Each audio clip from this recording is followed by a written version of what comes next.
Welcome to The Cleaning. A podcast about Apple TV Plus's new show, not so new now, Silo. My name is Catfish, and with me, as always, is someone who's not a friend, but did save my life. It is Bubba. Catfish, we are talking about the final episode of Season 1, Episode 10, entitled Outside, Juliette's Fate Seems Sealed, when certain truths finally come to light. This is it. 10 episodes, 9 weeks of coverage here at Double PHQ.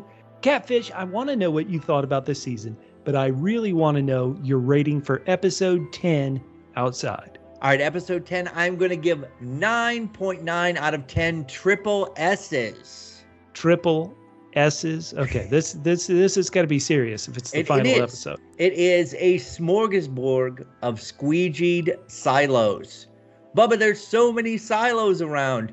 All she's got to do is take a quick trip over, clean the window. She's got to go back and get the rag, clean the other window if they have a window, and then say, hey, I'm here. Let me in. The other place was horrible. I'm sure this one is fine.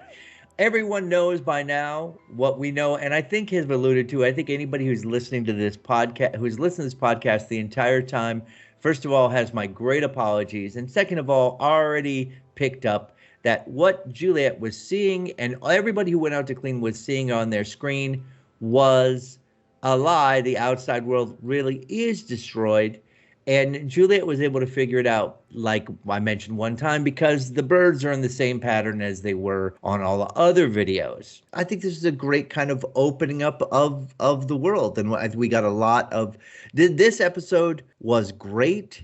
That's why I gave it 9.9. I'm going to give the season a solid 9.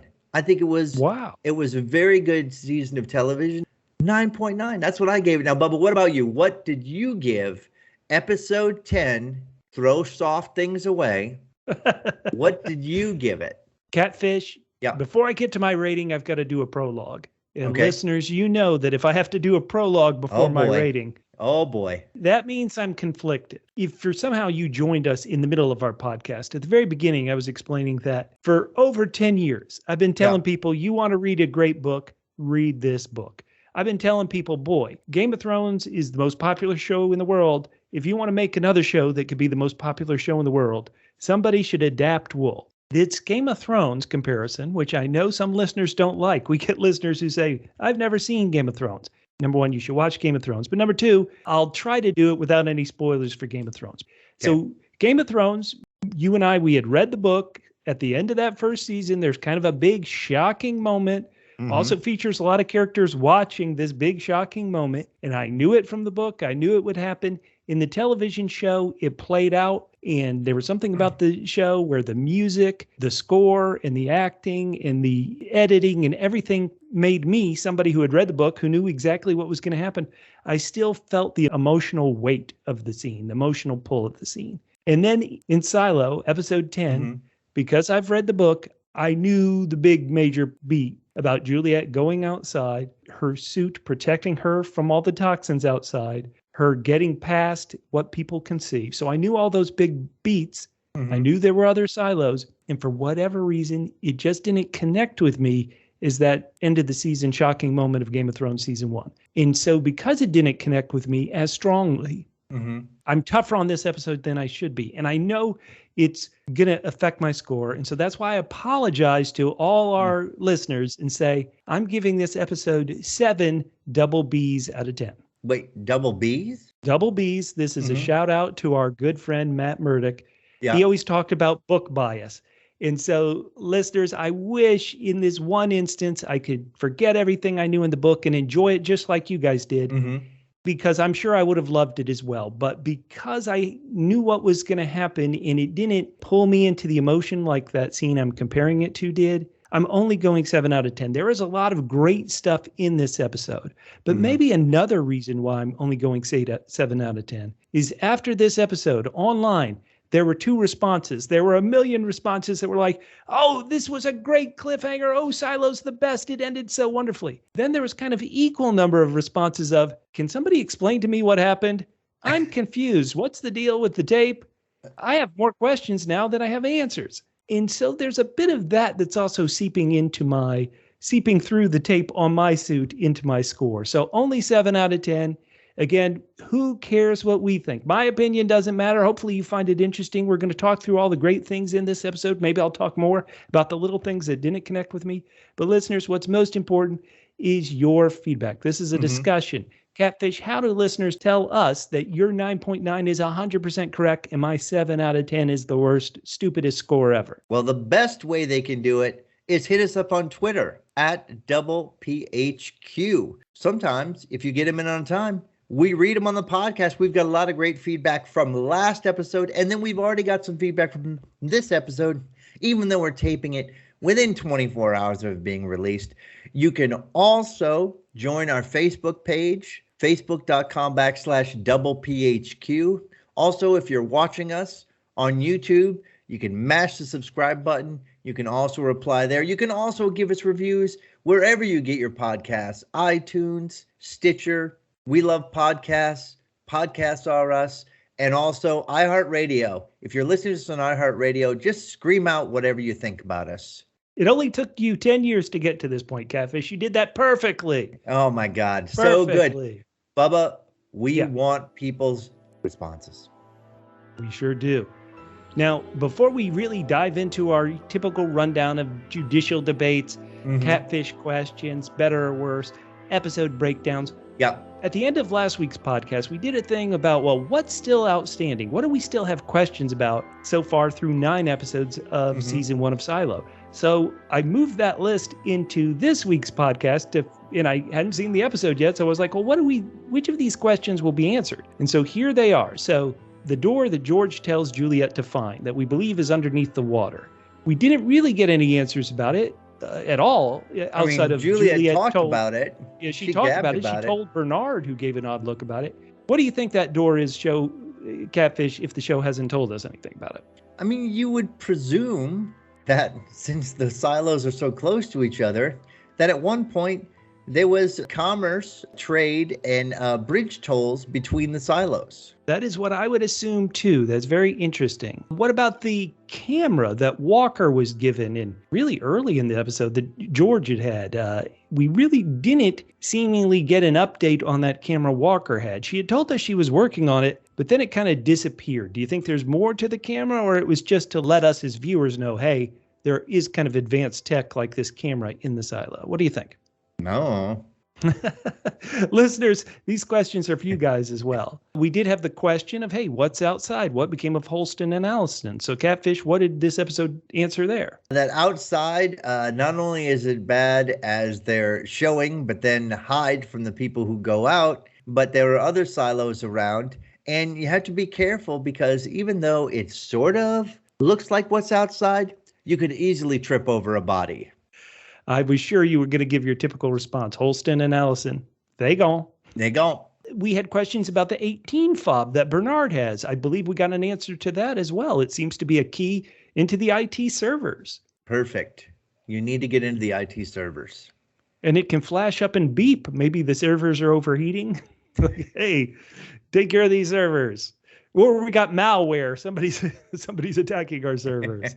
How about the question of no magnification beyond a certain limit? Doesn't seem like we got an answer on that one, does it? We did not. The night man who comes at night. Did the show answer who that was? Should we assume it's one of our two big bads, Bernard or Sims? What do you think? I think it could be either one of them.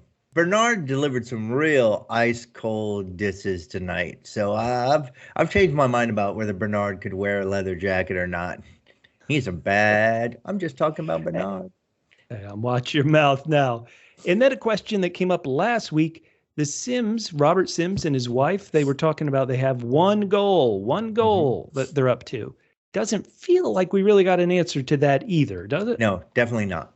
Okay, so there's still, besides these new questions about, wait a minute, there are all these silos, they're real close. The outside world does look miserable, or as I call it, Lubbock, Texas. Apologies to all our single listeners in Lubbock, but so we do have a lot of questions. Listeners, if we forgot a question that you wanted answer to this season, once again, ping us, let us know, tell us what's going on. Bubba, as you know, we always start off with the judicial debate Before we talk about the episode itself, it's a debate about the episode. Sometimes they're completely ridiculous, and sometimes they're actually serious. So we got a serious one here, Bubba. All right. Is having people go out to clean more about teaching the repercussions of misbehavior to the people in the silo? Or is it more about cleaning to actually have the view screen clean to reinforce how bad it is outside so that people do not try to agitate to go outside? I kind of think both could be true. I would lean towards the latter.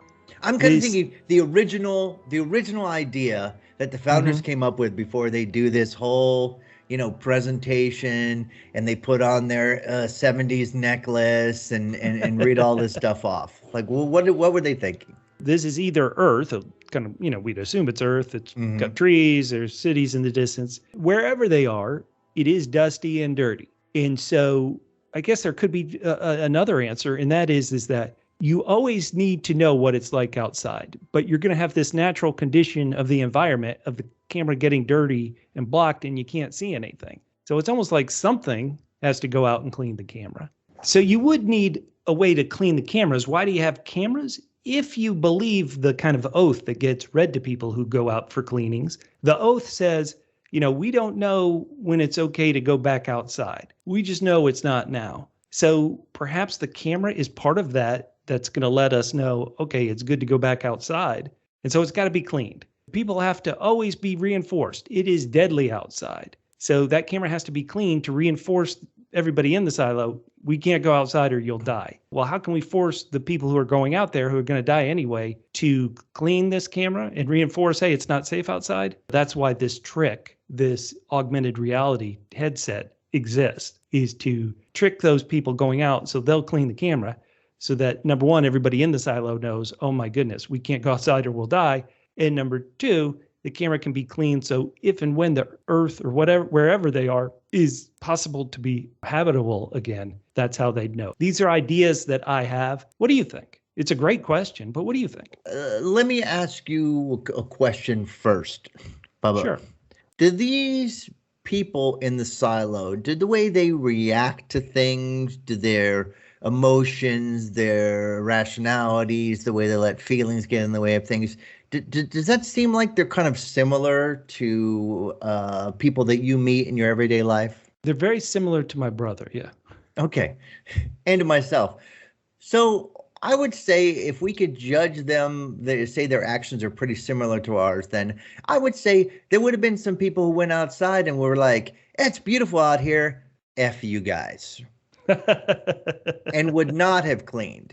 You're expecting everyone to go, I need people to see how clean it is when they've seen their whole lives it's not clean. So first of all, I would think that people would not clean. Second of all, they could do one of two things. Either they could figure out a way to get someone out there to quickly clean and come back. After all, again, one of my mystery about this episode is, okay, so Juliette's suit is airtight, but where's she getting oxygen from? Nowhere. She's breathing carbon monoxide. Or they could project a video, just like the other video was momentarily projected on the screen. They could just project a video that does have some movement in it or whatever. It doesn't look like there was much movement out there anyway. For those reasons, I think that they could keep it clean if they wanted to, or make it look like it never needs to be cleaned. So my answer can only be logically that they're doing it to tell people, stay in line, otherwise you'll end up out there. But although there is only 2 bodies out there, you'd think there'd be 7, 8, 9, 10 bodies out there. We would have to go back and watch those early episodes. I'm pretty sure there are other bodies. It's just Allison and Holston and then Juliette all headed towards the tree. I think some other people said, oh, I'll go this way. Why not walk behind the camera? Ooh, what's behind here? So all right, so that's my answer. That is to curtail and show serious consequences to misbehavior. This goes a big picture. Does capital punishment, which is really what going out for cleaning is it truly a deterrent if everybody in the silo kind of has to watch it? Like in our current world, people argue about, is capital punishment really a deterrent? Well, the thing about capital punishment is they're not public guillotines or hangings anymore. And so, well, that's the other thing is, I mean, you say that, but at least for me, that's a very abstract thing. If I were to see somebody being killed by the state on a regular basis, I think I would take it a lot more seriously. But as a sort of random notion out there, not really helpful. Listeners, we love occasionally the times we're serious, and this is a pretty good time right now. Go down on YouTube, leave those comments. What do you guys think? You can always hit us up on @BBHQ on all the social media sites. Catfish, we've been too serious. We need to get back to our normal state of being. So what's the better or worse options we have? Oh man, this is so good. This always managed to be, I don't know what you're talking about, Bubba, very, very serious discussion. Are they having things based on what happens in this episode only? Are things better for the people who live in the silo or for the people who live in the world today as it is right now? Bubba, what do you say, better or worse? If you look at the box office, people really don't go to the movies as much as we did pre-pandemic. We're not getting out. We're not being in a group ever anymore. So obviously it's better in the silo where everybody feels comfortable gathering in the cafeteria for a cleaning. You know, that mass entertainment, we don't have it anymore. Everybody's watching different things. Ooh, I watch Netflix show. I watch the CBS drama. I watch this. I watch the cooking channel. Here in the silo, we all have one thing where we can go up to somebody. Hey, did you see the cleaning last night? You could. It's a group feeling. And don't you wish everybody watched Silo like this? I mean, Bubba, not only are you right, but think about it. You know, what we're talking about now is people are having, the Marvel movies. People are saying there's superhero fatigue. These cleanings, despite the fact that they have the same plot most of the time, people don't mind it. They're like, give us the same thing over and over again. We eat it up. Here's my answer. Completely different than yours. Oh, good. In the silo, they can unsee things. Bernard tells them, unsee it, they unsee it. So clearly it's better in the silo because they can unsee things. But people who are watching us on YouTube cannot unsee our faces. Better in the silo. Trust me, everybody watching this on YouTube is going to volunteer to clean. They watch this and they say, I want to go outside. Wow, Catfish through 10 episodes. I'm not sure how much our modern world has won ever. You know? I think it won once. That was by mistake. Okay, well, let's dive into this jam-packed final episode. Jam-packed because when you launch the Apple TV app and see it's only 44 minutes, you're like, holy smokes, we've got to go. And sure enough, the three heroes at the beginning of this episode, Juliette, Patrick Kennedy, and red-haired Geek Squad guy Danny, they've got to go as well. They know, hey, this is dynamite, what we just launched. This is big trouble. Bernard's going to track us. We got a GTFO or we're going to be in deep, deep doo. And they know Bernard is coming. And then we cut immediately to Bernard figuring out, oh, yeah, that's where they are. Let's roll. This beginning of the episode, it really didn't affect my rating that much, but they've been in the silo at least 140 years, right? And suddenly everybody's shocked, like, oh, wait a minute, maybe they're hiding in the garbage chute, a garbage chute which has a ladder. And I thought, oh my God, the garbage chute has a ladder? This is ridiculous. Then I saw it had multiple ladders. Well, Bubba, I mean, without the ladders, how can you do the silo triathlon? You run up the stairs, you climb down the ladders of the silo, and then you swim. In that order, you don't swim first? And then... No, sure. You swim at the end because we still don't know what's down there. Maybe you don't come back. Now, come on. Now, first to finish dies. Last to finish also dies. Now, it didn't affect my rating again. Okay. But Catfish, what did you think? Bernard is saying Juliette is the biggest threat to the rebellion in 140 years. And he never once thought, in 140 years, nobody said, a good place to hide from the cops is in the garbage chute. Come on, man. I'm going to cut him. I'm going to explain more later. But at this point, my response was, this is unconscionable that no one knows about this. It's not that they don't know. They just conveniently don't remember until it's time to find Juliette. And then speaking of unconscionable, last week when we were picking the most eligible singles in the silo, I picked Raider Jean. I thought, well, she's has crushes and she's got a great steady job as a judicial raider. And I thought, oh, Jean will be one of my silo picks for most eligible single. But she is a traitor. She turns in Paul Billings. She sends an email to Sims. Excuse me, during the search of Juliette Nichols' apartment, Deputy Paul Billings approached and requested entry. It was denied. Jean, how could you? That's not really being a traitor. Well, she just has to say it. She has to tell before somebody else tells on her, and then she's in trouble.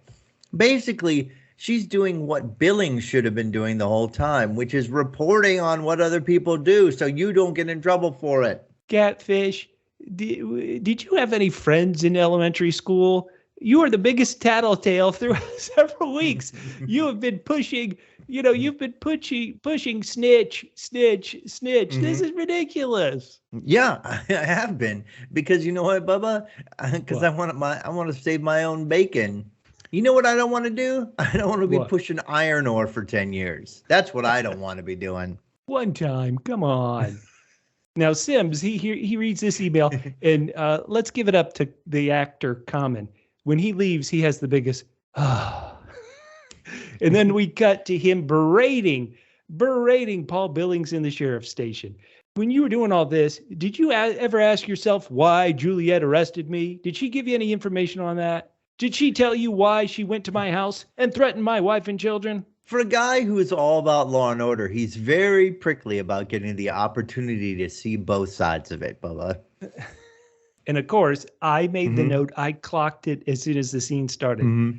Paul, you got to hold your hands behind your back if you have that syndrome come up. Because Sims noticed it.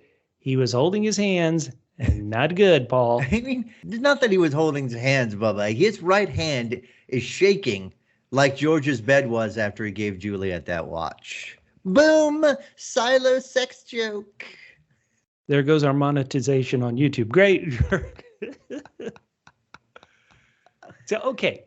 The gang, Juliette and her crew, they're climbing in the garbage chute, and we assume they've got to climb all the way down to 126 because that's where this hub is. That's where we're going to plug this hard drive 18 into the hub. We're going to show everybody. And they get caught. The camera on 18 hasn't been destroyed yet. Bernard catches them, but they get it out. They start playing what we're told is the Jane Carmody cleaning of the green skies. I'm sorry, the green grass, the blue skies, the birds in their pattern. Yep.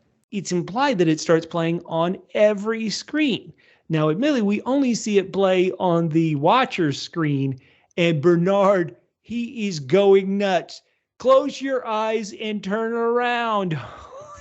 It's a little late. But this reminds me of one other thing, Bubba, that never, unless I missed it, never got cleared up why it happened or what the point of it was. This was shown on the view screen one time.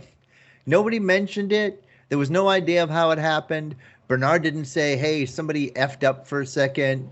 That was just sort of a random thing that was thrown in at one point, maybe to just keep the viewers going, oh, yeah, right, the outside's nice. That was episode 3, Catfish. Never mentioned again. And now it does appear. And Bernard, when he's telling that crew of watchers, hey, close your eyes and turn around, he suddenly says, you too, Robert. So Sims isn't supposed to watch this. Catfish, from their reactions, they were shocked. Everybody was shocked. They were shocked. So you can be, quote unquote, on the inside. You can be in the secret janitor's closet viewing station. You can have that knowledge, stuff nobody else knows. But you still can't know this. You still can't see a screen of the outside world being perfect. Why do you think that is? It's for the same reason they're showing it anyway, because people might get the idea to go outside and go crazy, and you're going to destabilize the silo. This is why this is a stupid idea to be showing this thing anyway, which in real life, maybe 2 out of 10 people would actually clean if they thought it was beautiful outside.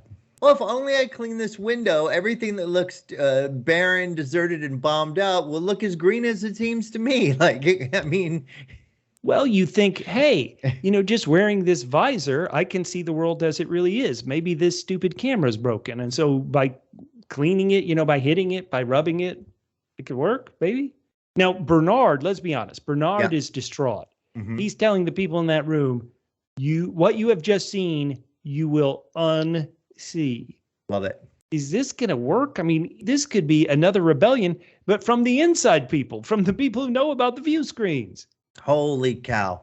That is pretty bad. That's saying it lightly.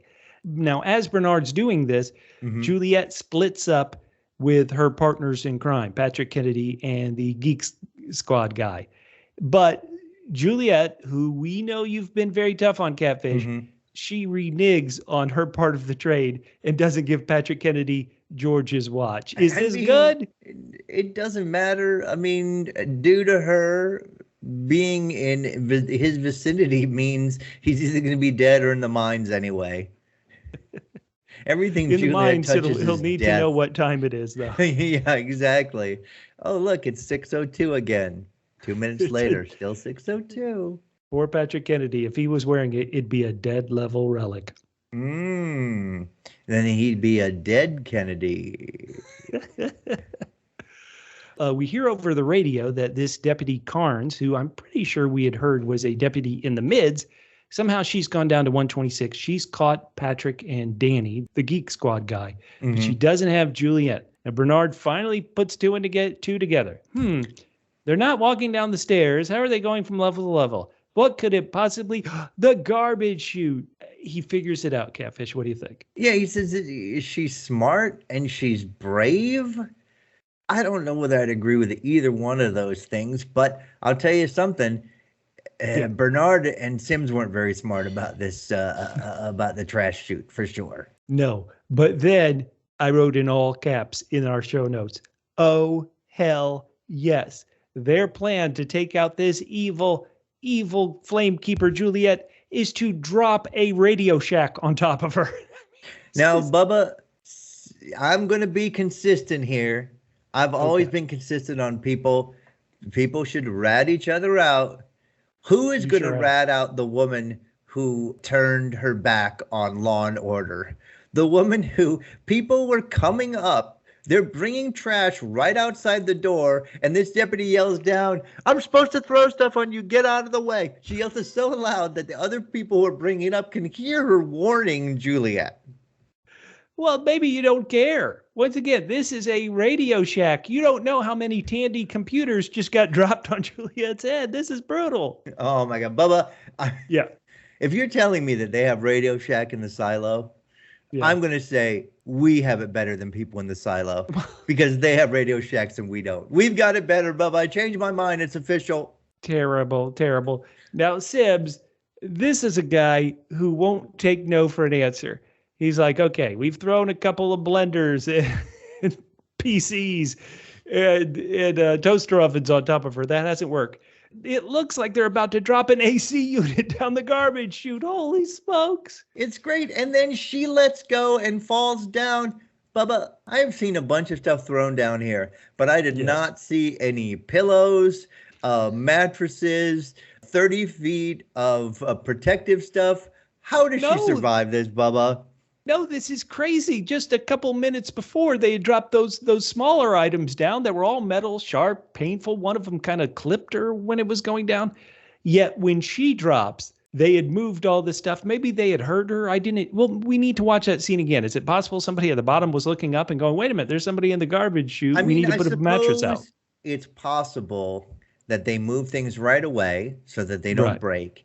And that they have something cushiony at the bottom so that the things don't break more when they get thrown down there. Still, I don't believe that she would survive that fall. Well, she was lower than 126, but they're 140 plus levels. So chance she dropped 10 stories. Can you survive? Well, maybe you could.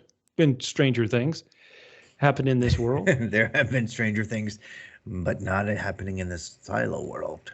In Walker's shop, we see Juliette has survived. Her friend Shirley has brought her there. Walker is bandaging up Jules. Deputy Hank, Silo Wren, is there. He's complaining. And then Knox, a character we really haven't seen since the third episode, I don't believe. He's the leader of kind of the mechanics down there. He comes in and he's a traitor. He's like, hey, guys, Catfish told me that when the judicial raiders come, hand them over. Don't put up any resistance. Give them up. And he does. And he argues that. Yeah. Go ahead. He says that if we didn't, everyone in the Down Deep would be punished. Tell me he's wrong. Tell me that Knox is wrong. He's not wrong, but I think if you're in East Germany, you don't turn somebody into the secret police, even if you think people in your community could get injured. I don't think you do it. We all need, Bubba. Knox is you know what? I'm so glad it wasn't until episode 10 that we got to see the real protagonist of this show, Knox. He's smart and brave.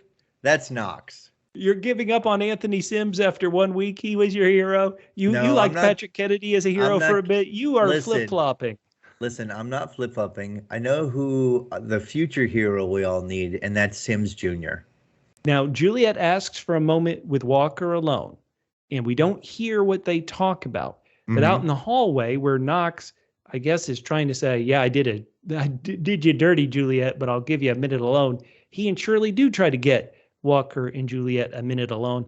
But the Raiders, they don't have any of it, and they smash Shirley into a wall. Ouch. Sims and Bernard, they march into the shop. Sims, who just a few hours earlier had punched Juliette in the stomach, he's trying to show restraint as he says, if we were alone, this would be going very differently right now.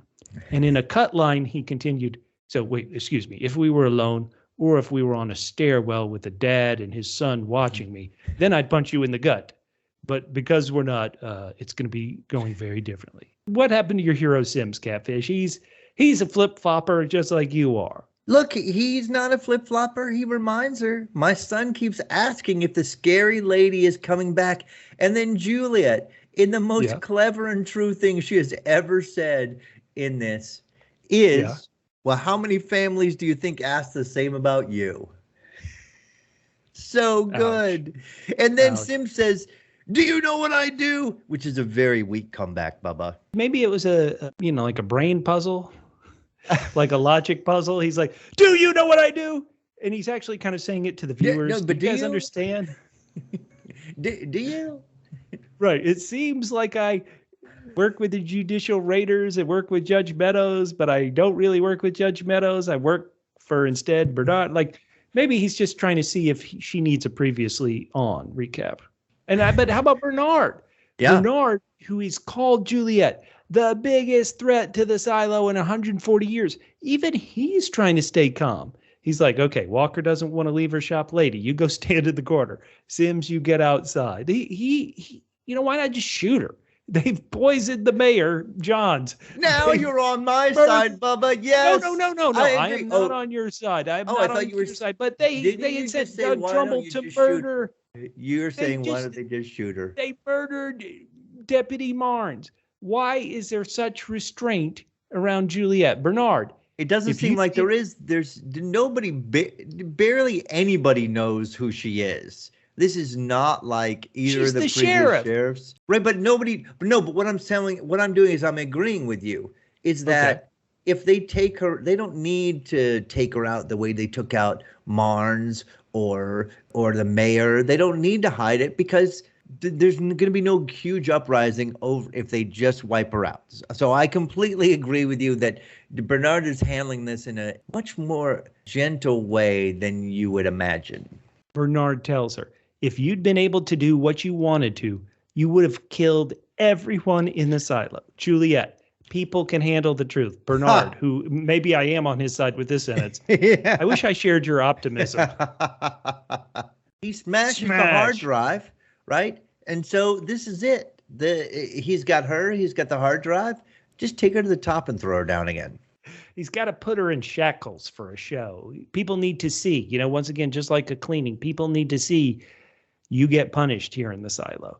Right. He gives her a deal. He says, look, if you go along with this, you say you want to go outside, waive your right to a judicial hearing, then I won't punish anyone in the down deep. And for the first time in the entire series, Juliette thinks about someone else other than herself and decides to make that sacrifice, but not without first finding out what happened to George. She demands to know what happened to George. And Bernard says, if you cooperate, I can do better than tell you. And Bubba, I didn't know what was happening here at this point. Somehow I didn't put together the fact that they were actually recording videos.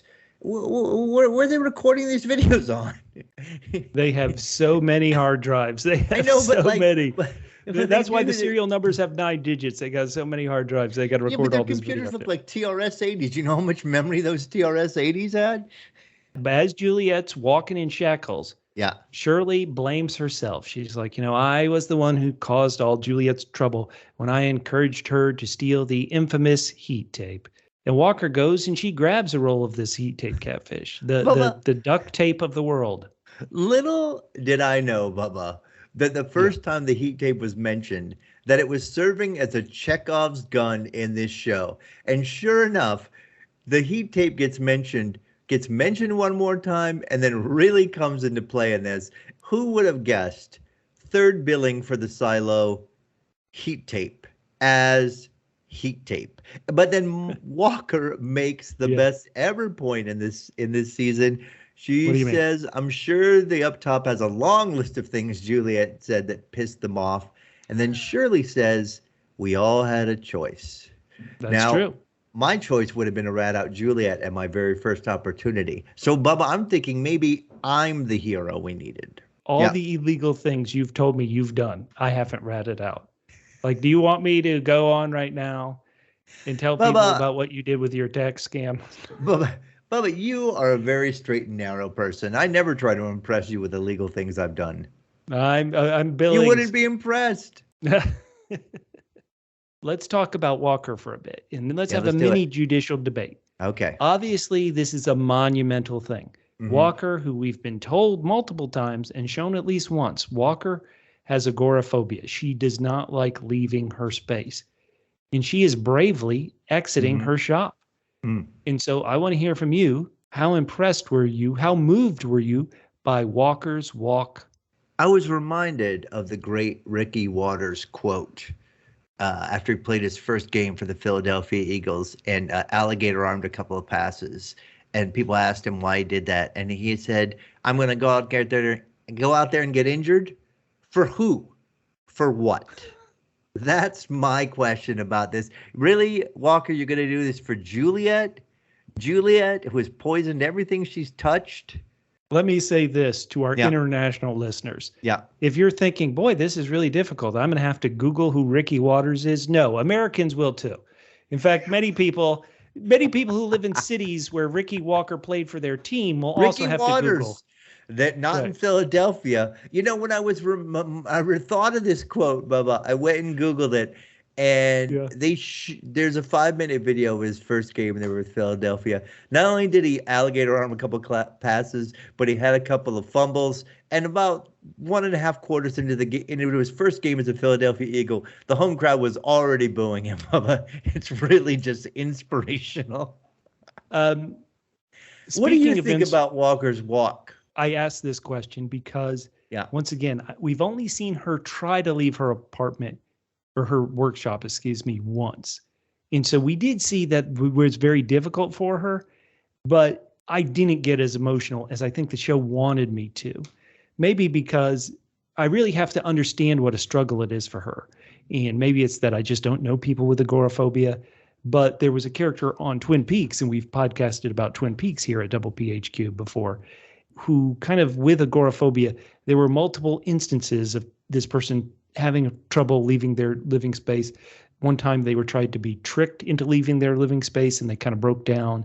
And so it was kind of reinforced how painful it was. And so in the show, maybe I just didn't get it from that one scene. Funny thing is, I didn't even get it the first time when they said she hasn't left here in 25 years.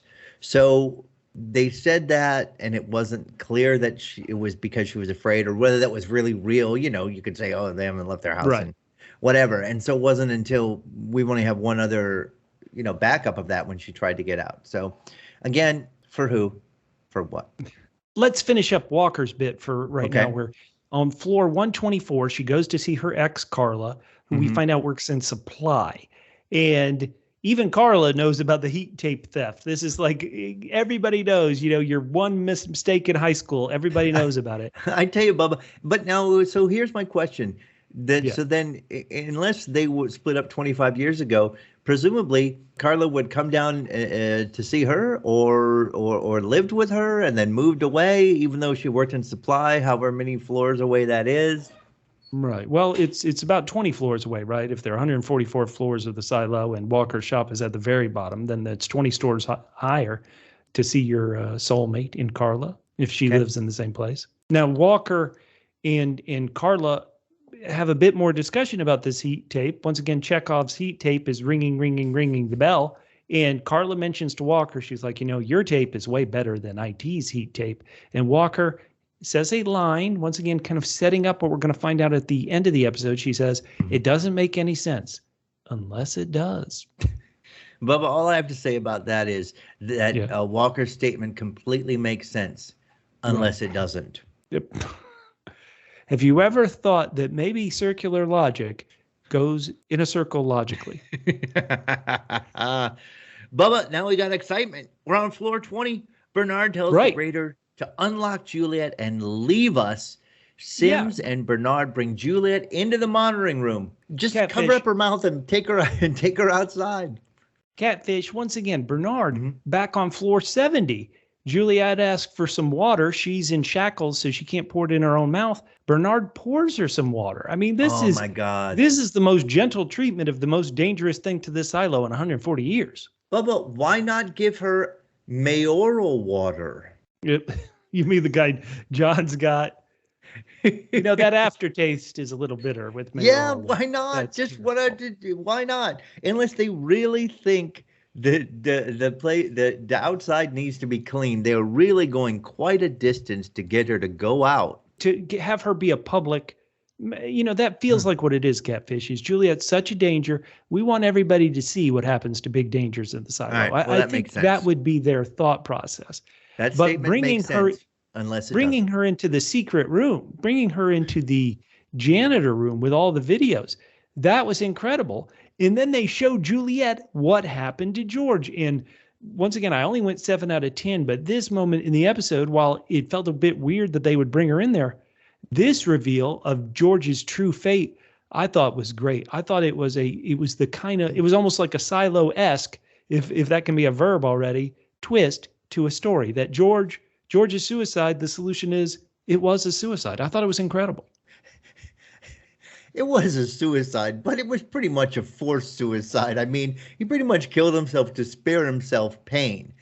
But what I did think about when I saw this scene was, when you're in a movie and like people have been kidnapped or something's gone on with them, and all of a sudden the bad guys like willingly show their face to the people who've been kidnapped or their victims, that's when things are really not going to end up well for these people, because they're showing them everything, so these people have to go. So this was the first time when they brought Juliette, and I thought Juliette would go out and clean. I didn't think it would happen, Bubba, because I wanted it so bad. And Bubba, what do you think?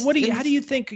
Juliette didn't get to monologue about this. Was she devastated? Was she heartbroken? Is she even angrier at Bernard and Sims and the judicial raiders and the people who forced her love to do this? Is she resigned? Because she is kind of resigned to, I made this deal with Bernard, and so I guess I have to go through with it and tell people waive my right to a trial about I want to go to outside. What do you think her mindset is now? I think it's probably the look George gives to the camera. That is for her. So obviously she's got to feel like, I did this. I found out the truth. This whole place is just rotten. So, if I can't fix it, what the heck? But the silo always wins. The silo always wins. But with those surveillance cameras, they've got audio and they can zoom in. Yep. So now I'm thinking that the silo does have it better than. I'm going to change my mind again, Bubba. The silo has it better than us. Surveillance cameras with audio. Right. And they don't have those annoying mid-roll ads, and beginning ads that, like here, you watch Silo and you're like, ooh, it's episode 10. I can't wait. Press play. Oh, here's a trailer for some other show I don't want to watch. Can I skip? Come on, Apple TV. Now, in her cell, we see Juliette. When you're in cell 3, I believe it is, you've got your own view screen of how crappy the outside world is. And she's looking at it as she's getting measured for a cleaning suit. I got to say, Bubba, it's still pretty clean out there. You know what I mean? I mean, when the Allison camera, went out to clean, it was dirty, but it's Right. still fairly clean on the view screen. It's not as clean as it's going to be when Sims Jr. takes over and we got people going out to clean every week, but it still looks pretty clean. Bernard and Sims, even though they've had this long march of the most recent sheriff up all 140 flights of stairs, everybody was watching the sheriff get marched up. They say that right now it's a quiet silo. This is also a silo that may have seen the Carmody cleaning file because Juliette tried to play it on every screen. But according to Bernard and Sims, hey, it's quiet Everything's now. fine now. Yeah, odd. But Bernard, he says he was being rash about, having doubts about Sims as his shadow, and that after Juliette has had her walk, they'll have another discussion about it. What do you think about this? Is Bernard right to give Sims another chance? Did Sims prove himself with the drop in air conditioning down the trash chute? It's hard to tell, right? Because we've been given such a small group of people. Who else could take over? Patrick Kennedy? I mean, there aren't a lot of Diego? chances. We know Lucas is going downstairs. Oh boy, yeah, let's talk about it. Okay. Lucas, he had a crush.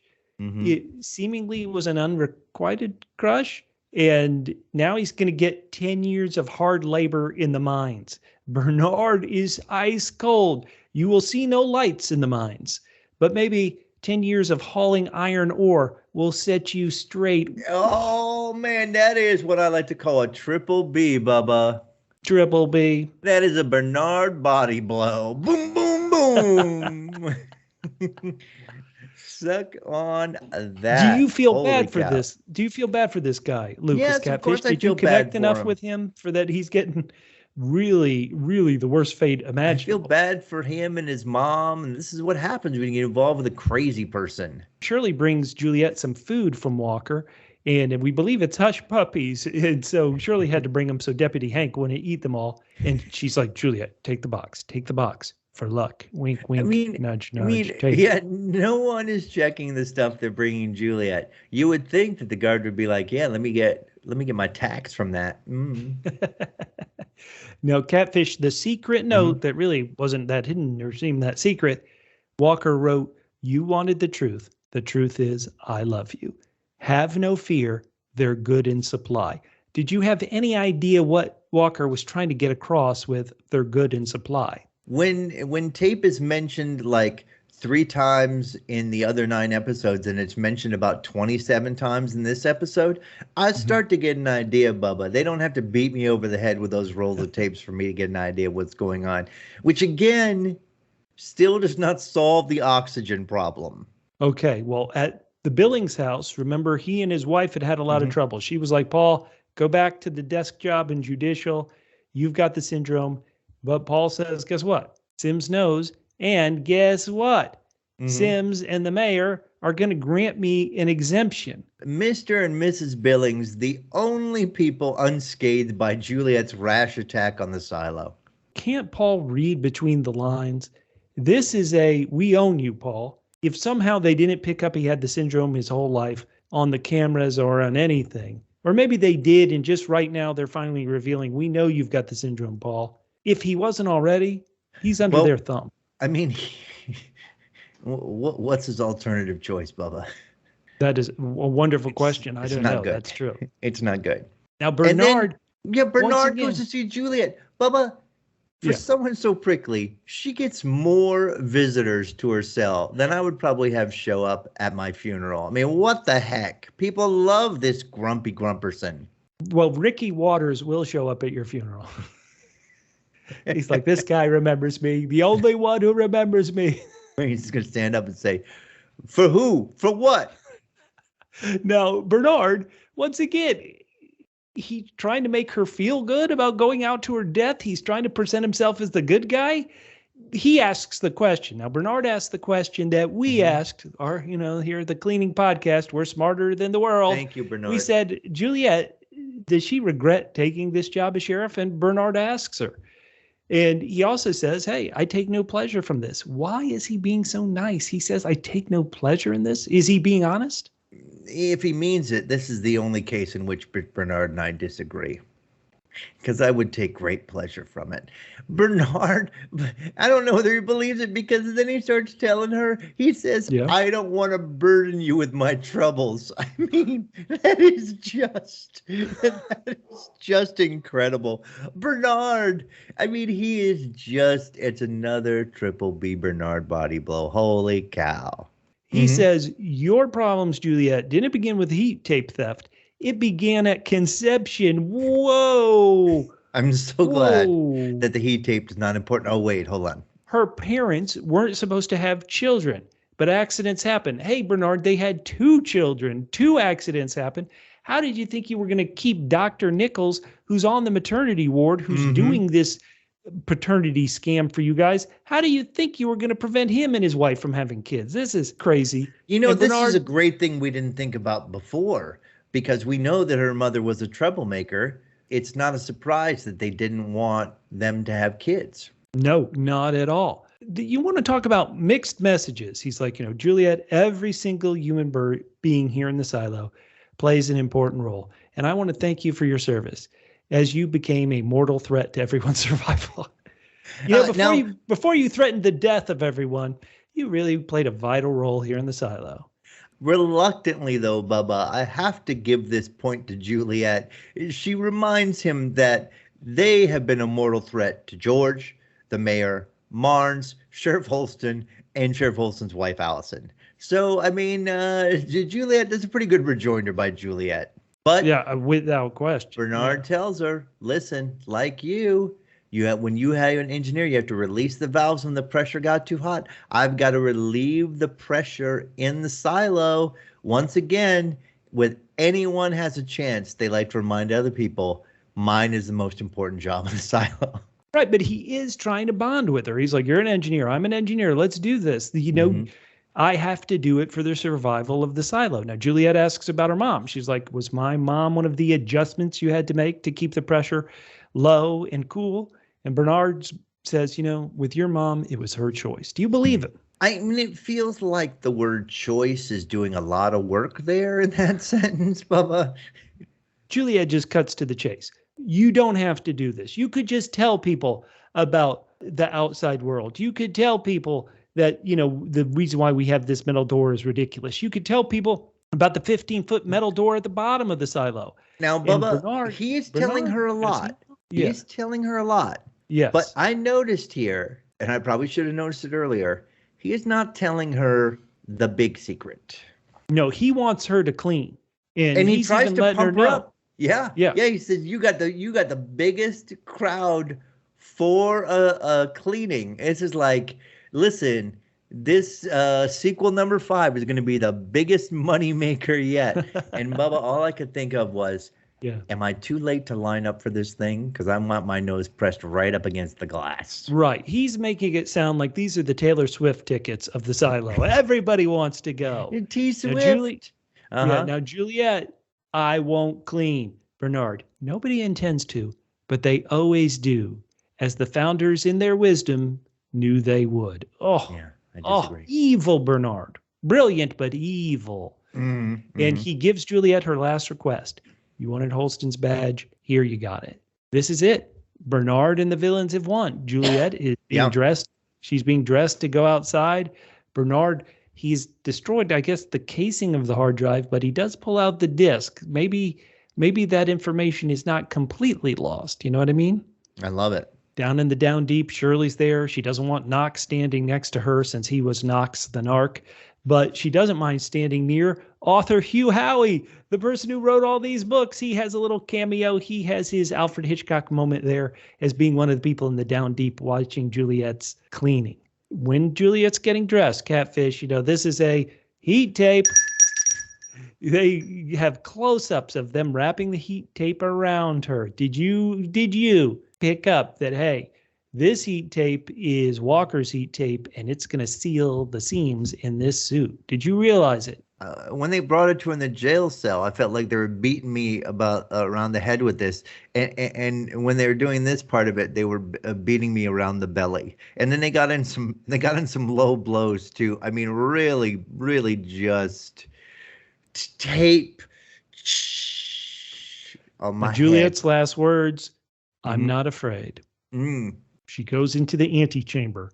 The argon hisses as they spray it all on her. Mm-hmm. The next door opens and she goes into the steps. Mm. Finally, once she's in the steps, the door closes behind her and the gate opens above her. Yes. And she steps outside and there's the beautiful world, the green grass, blue skies, yellow moons, orange stars, and green clovers. Lucky Charms. The only problem is that there's only like a 6-second loop on this video. Even though somehow it's able to adjust wherever you look at, it still can't go without those birds. And she sees the pattern of the birds, and she says something that she said before. Before she was completely wrong. Now she's 100% right. She says the display is a lie. And then she walks up to the view screen and does it just as you described it, the same way I thought of it. Little rag drops the mic, boom. Drop. I am out of here. And then Bernard Catfish. says, "This is wonderful." They're starting to get nervous. Bernard says to Sims, she won't have too much longer. And Juliette falls over. This is the sucker moment for us. Oh my goodness, Juliette is going to collapse like the rest of them. And Bernard says, I mean, a lot of it makes sense because she can't really see what's on the ground. You could trip over anything, just a rock. Yep. Bernard says right on schedule. But then Juliette, she's moving around. She collects herself. She looks around. She's doing a little bit more walking. She's looking. She's touching. She can kind of see, okay, there's like the body here. And then Bernard says, she knows. And Sims, once again, Sims doesn't know stuff, man. Catfish, he quote unquote number two, but number two who isn't let in on everything. Sims knows what. Juliette takes Holston's badge out and places it where his dead body is. And Bernard, he's getting the F out of D. He's we flash right back to Sims, and Bernard is gone like the Roadrunner. She reaches the top of the hill, Juliette does. It's beautiful. It's lush. Yeah, I'm wondering, it's funny because I didn't know how far this could extend because it's only been up to the side. So you think maybe people's only going to make it so far, and you do a projection on what's going on, but maybe they can only transmit so far. Yep. So it starts to sort of, whoa. Bernard runs to the IT room, unlocks the door with the key fob, and then we go back to Juliette, and she sees a ruined city in the distance. There's ruins everywhere. The display is a lie. You just have to know which one it is. And then the camera pulls back, and we see there's silos all over the place, Bubba. Forget going to the city. There's just packed full of silos. Packed full of silos. Holy and cow. They all have that ring around them. So they all have cameras, and those cameras can't see over the ring of, the mound of dirt that's a ring around them. This silo scam is going on in dozens and dozens of other silos. Hell yeah. Did you remember this from the book? What a reveal.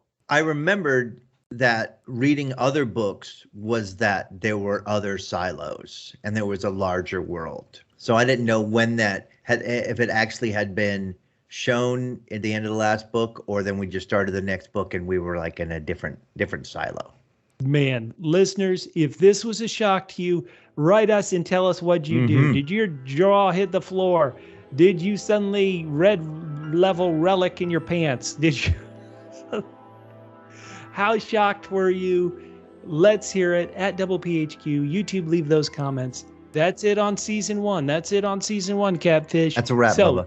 For our second judicial debate of this podcast, what do you want to see happen in season 2? Well, Bubba, this is fascinating because, as we say, we've got Juliette out there. They can't have given her much oxygen. I can't imagine she can survive. Is she going to go over? You wouldn't think so. Is she going to go over and knock on another silo and be like, hey, I'm from the outside. I'm sure your silo is much more democratic than my silo was. I can't see. She knocks on another silo. What's the password? Bernard sent me. Bernard. So I think the real question is, are they going to follow Juliette, or are they going to follow the original silo? This asks more questions. Are we going to follow, how about this? Are we going to follow a completely unique silo? Like we've spent this season in this silo. Are we going to meet a whole new cast of characters? To bring up the Lost analogy, the tailies. Remember them? How suddenly we had a new group of castaways we had to follow? They could do a lot of things in season 2. What do we want to see happen? Well, listeners have heard me made this grumble too much, but some of these answers have to come in. Like what the Sims' goal is, tell us. What is that door that's at the bottom of the silo that's under the water? It sure seems like what you suggested, Catfish. It would make sense if it's just a passageway to other silos, but tell us. Why do we have to guess at everything? That's my big hope of what I want to see in season 2. Do we want to see characters we lost, like Sandy the secretary? She left and we never saw her again. Do we need characters to come back? Do we still follow Dr. Peter Nichols if his plot seemingly ends since Julie's left his silo? What do you think? What about the most important character, and that's Silo Wren? We need to follow him. I would say we want to stay in this silo. We know the whole world. I'm not sure what the point of showing us another world is, unless somehow they're going to intersperse it. The only problem is if they're going to intersperse Juliette's, she's kind of a big name actress, so you can't just sort of have her do little stuff. Well, she's not only a big name actress, I'm pretty sure she's one of the executive producers of this show. Unless she's too busy, she's going to want her big meaty role like she had this season. Do we need a rebellion? We talked about characters on the show said, boy, this could foment a rebellion. This could foment a rebellion. You've seen 2 cleanings in a row, 2 cleanings of sheriffs. The first one, the sheriff took off his helmet. Nobody's ever done that before. In the second one, the person left and didn't immediately die. Is it time for a rebellion? How many people have seen these flickers of the green grass world on the screens? Like maybe we need to see that in season 2 too. It's funny that when you talk about Lost, because my complaint always with Lost was as soon as we start to get sort of answers every season, they would add a whole bunch of new complications and we wouldn't get the answers to other things. So I would like to follow the OG silo. I think that's a great call. I think that's a great ask. Listeners, what am I going to say right now? I'm going to say, hey, what do you think? What do you want to see in season 2? Go down in the comments and let us know. Well, thank good. Now it's time for what? Double D's, double Q's. Wait, double Q's? Yeah, deeply dumb catfish questions. Bubba, we've got some good ones tonight. Oh, good. But there's only a few. The first one is, what can't you fix with heat tape? How about this? You can't fix. Oh, well, maybe you could. This is going to sound terrible. Bernard only wants certain people to be able to have kids. You could probably fix that with heat tape.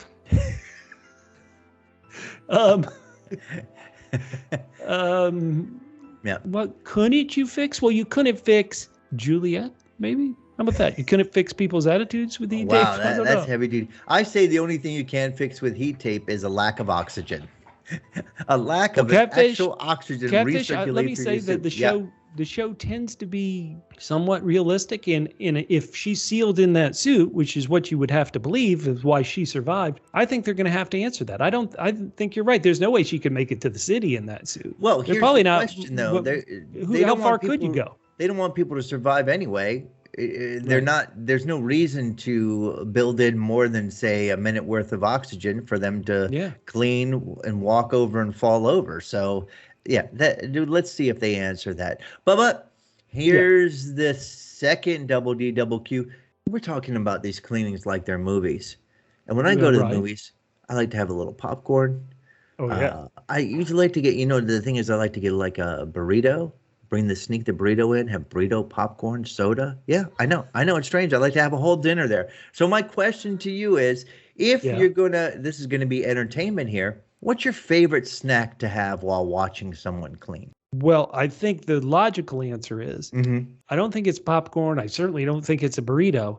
The logical answer is it's got to be like one single Reese's peanut butter cup, and it's because the reason you just mentioned. These things are over quick, Like, is the cleaning going to be done and I'm still got, half a bucket of popcorn left? No, it's going to be one single Twix. All right. Well, I mean, people stand around, how when there's fights, they do a lot of pre-stuff. I'm sure there's some pre-cleaning entertainment. They make a whole night of it. So for me, I like to get those. When you roll up to an event and there's a little person and they're cooking the bacon wrapped hot dogs. I wanted a bacon wrapped rabbit dog when I go to a cleaning. This may be only a Los Angeles joke, but for those of you in Los Angeles, you'll love it. Okay, Bubba, it's story or if time. you like Ricky Waters.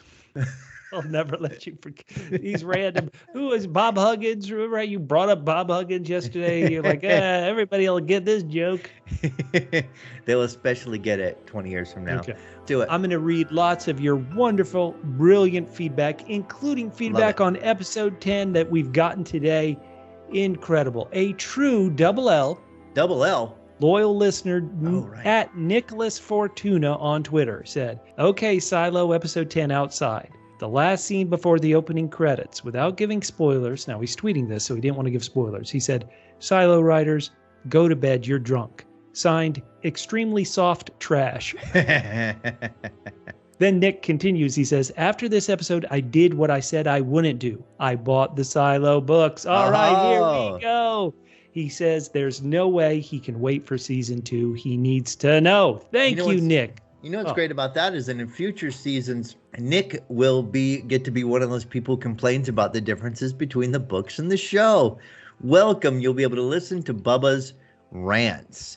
Another great loyal listener, Matt's Test Lab 1, Link Hogthrob says, I knew the suits were rigged.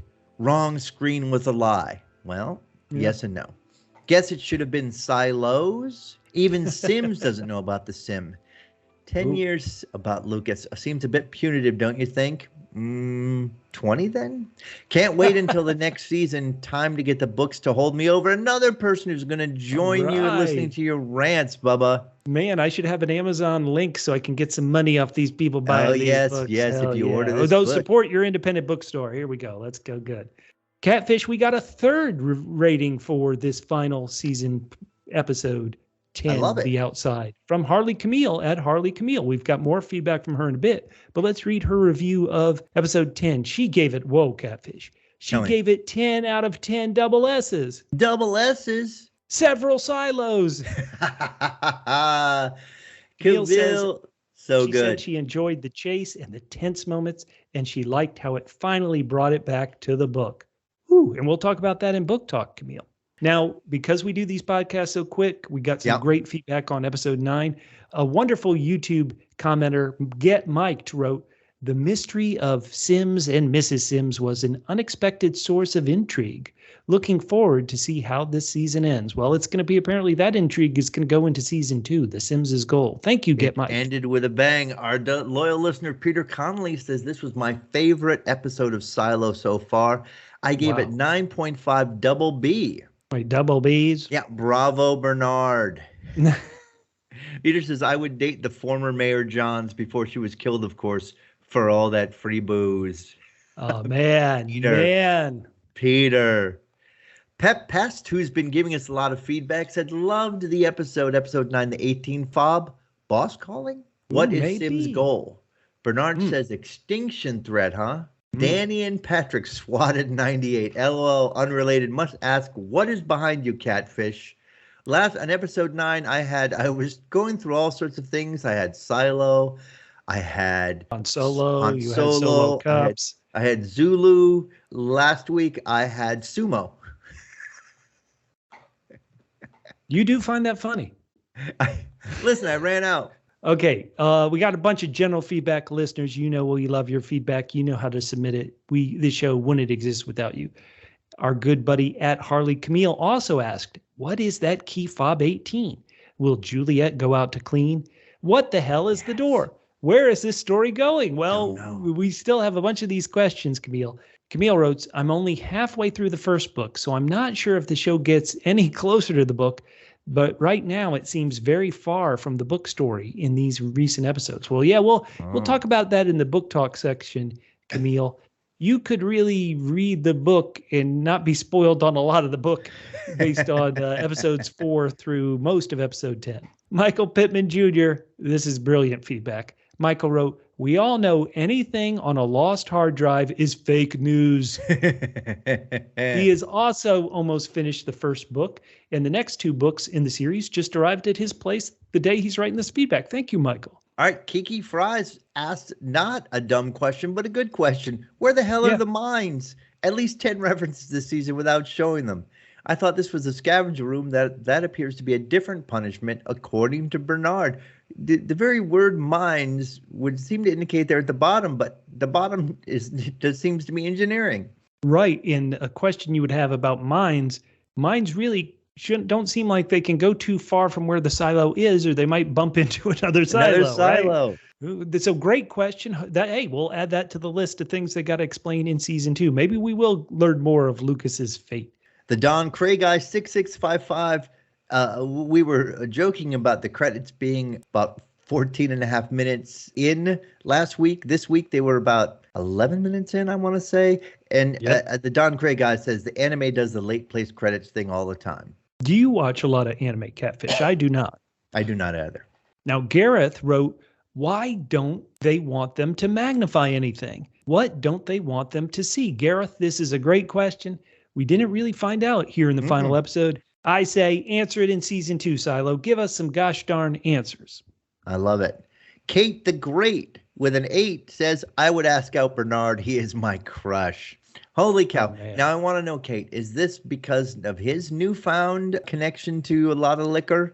Or is it just because you like stern and sarcastic men?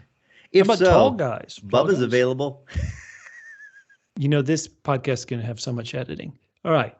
Another great commenter, Tim's Retro Corner, who I should point out, Tim's Retro Corner has been joking for a bit in the feedback. He's like, this is an Apple show, and they just came out with the Apple Vision Plus. What do you think they're using for Juliette's visor in the helmet? The Apple Vision Plus. Brilliant, Tim. But Tim also wrote, is there anyone in the silo that has not already owned this hard drive AG?